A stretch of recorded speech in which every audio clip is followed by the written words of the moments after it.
important in integrating brand into business? It's recording, yeah. Okay. Hi guys, Simon Morris and Luke and Kevin again from Musubi. In this second episode, we'll be talking about integrating the brand and the business. This episode, as well as all the other ones after this, is going to be a little bit more conversational. It's not going to be us talking at you. We'll be just talking amongst each other, and each one will have a particular theme and topic. So with integrating brand in business, Kevin, what do you think is the most important thing when dealing with integrating the brand in the business? Is it more around the making sure that there's financial responsibility, or is it the return on investment? I mean, they both go together, I'd say. I mean, you need to financial responsibility aspect. I mean, in the end, you need to measure what we're doing to see if what we're doing is in fact the right way to go about things.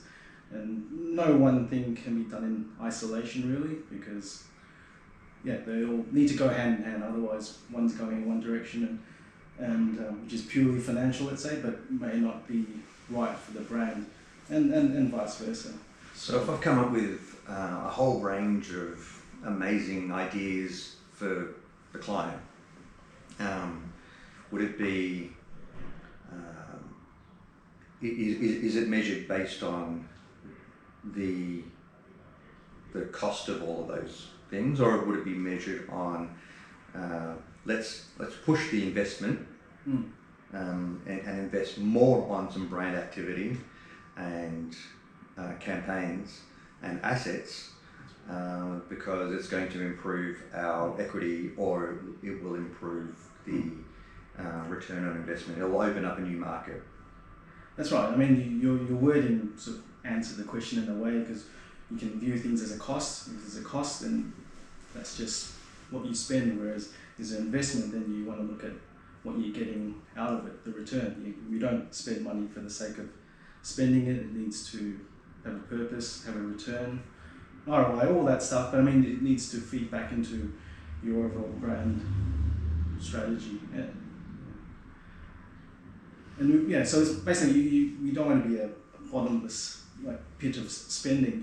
It needs to be with a purpose, and so that's why it's metrics. It all comes down to focusing on what's important, and then measuring whether those things are being delivered. So if there are assets that are used to create awareness, such as video and photography, and to connect with the target market,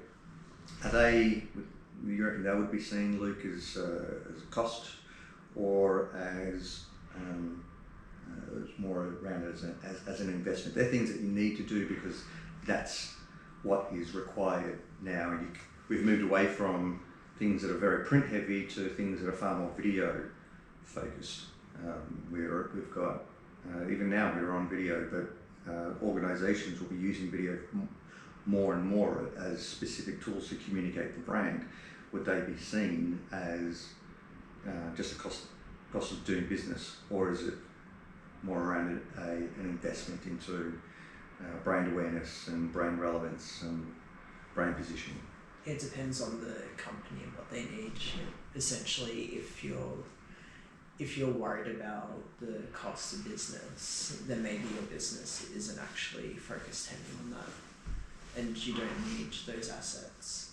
But at the same time, you need to know what needs to have awareness within a brand, as well as internally and externally.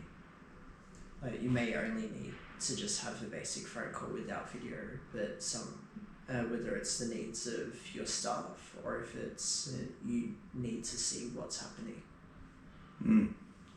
because video, even with where we're working remotely, people are becoming a lot more reliant on video to disseminate information, whether it is through video networking platforms, and they're starting to think about how do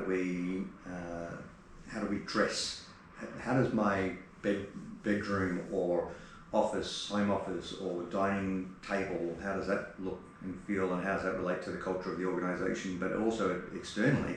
I think some of the people listening may have thought that video is just as a way of pushing the brand message out, but it's becoming a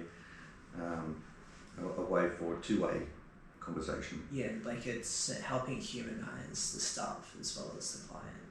Mm. And so it gives people it's a touch point, but it's whether you need do you only need a Zoom call, a picture, or do you need assets created, and do you need something that's stronger and more powerful with like a higher resolution to capture that? Yeah, there's the technical challenges, as well as making sure we maintain the personality and the attitude and the language and tone of voice across the touch points. So it's a level of connection you want for a given touch point. Yeah. Yeah. Each touch point has a purpose, and that some of it can have low engagement because its purpose is just to disseminate certain type of information. Others will have a high level of engagement because it's posing a question, or it's there to facilitate further dialogue. But all of it has to be interconnected. You can't do it all in isolation. Marketplace is becoming far more savvy. Marketplace doesn't even see a touch point as separate from the business. And if what they see and hear and understand from one touch point is incongruous to how they interact with an employee, they don't see it as it being different. They just see it as, well, the brand lied to me. If I'm getting bad service and a bad experience from somebody, or even if I want to become an employee at that organisation and I've been, that business has made me believe that they're an organisation that is being held to a high standard, but the culture is toxic, then the brand message lied to me because it's not reinforced. They're saying this, but in reality they're just saying it, they're not doing it. And it's hard to lie, I guess, when video is becoming far more pervasive. Episode 2, thank you for watching. We'll look forward to seeing you on the next episode. Thanks very much. Thank you. Thanks.